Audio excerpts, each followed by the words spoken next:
Because the difference between real money and paper money, money which is sunnah and paper money, is that money which is sunnah is money in which the value of the money is in the money. Someone should teach that to the Saudis. Go teach it to the Saudis who want to teach Islam to all the rest of the world. Go teach it to the Saudis. The value of the money is in the money.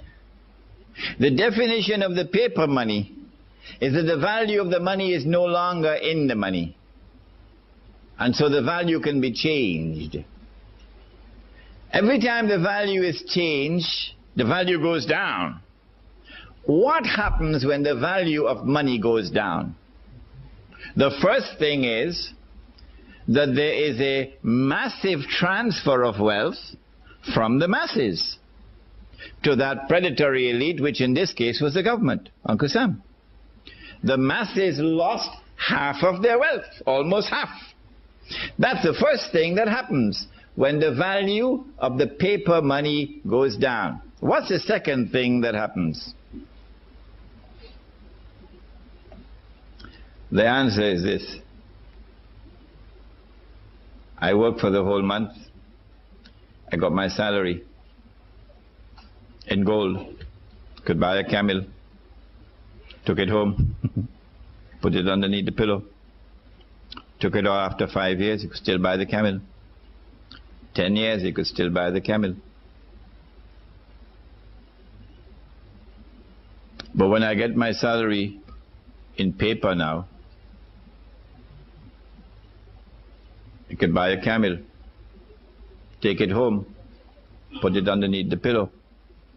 A few years later, when I take it out, can't buy a camel anymore. Can only buy a jackass now.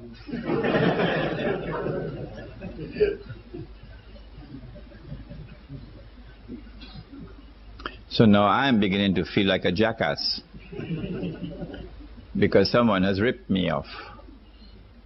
Where did my money go? If you could answer that question, where did your money go? Who took your money? And how did they take your money? You would understand the game that they're playing.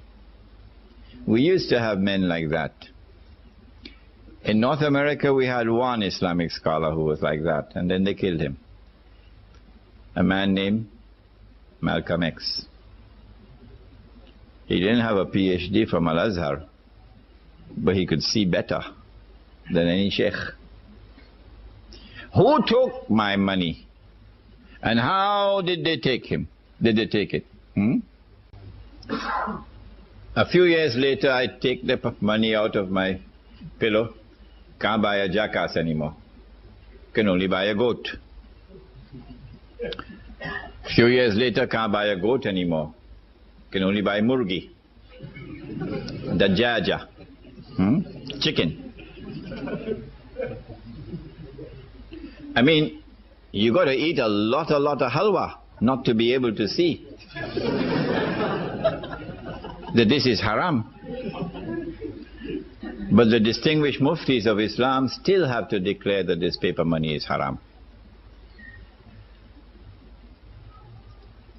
The rip-off has taken place.